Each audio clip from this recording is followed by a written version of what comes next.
بچپن میں مولانا قاسم نانوتوی نے خواب میں دیکھا تھا کہ میں خانہ کعبہ کی چھت پر ہوں اور میرے جسم سے دودھ کی نہریں ہر طرف نکل کر جا رہی ہیں، ہر طرف جا رہی ہیں۔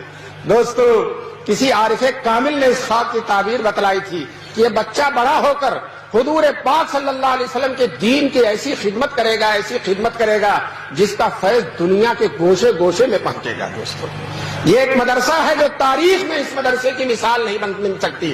جس طرح سے حضور کا مدرسہ صفہ نبوی اسی کی ایک کرن آ کر دیوبند میں چمک گئی اور دارالعلوم دیوبند بن گیا اور پورے عالم میں اس کا فائدہ ہے۔ حرم کے امام تشریف لائے تھے دارالعلوم دیوبند میں اور انہوں نے اپنی تقریر میں کہا، میں دنیا کے ہر ملک میں گیا، امام حرم ہونے کے واسطے سے مجھے ہر ملک میں لوگ بلاتے ہیں، اور میں جہاں گیا دارالعلوم دیوبند کا فیض سورج اور چاند کی طرح چمکتا ہوا نظر آیا۔ پوری دنیا کے چپے چپے میں کوئی جگہ ایسی نہیں ہے۔ ابھی ہم دارالعلوم کے بہت بڑے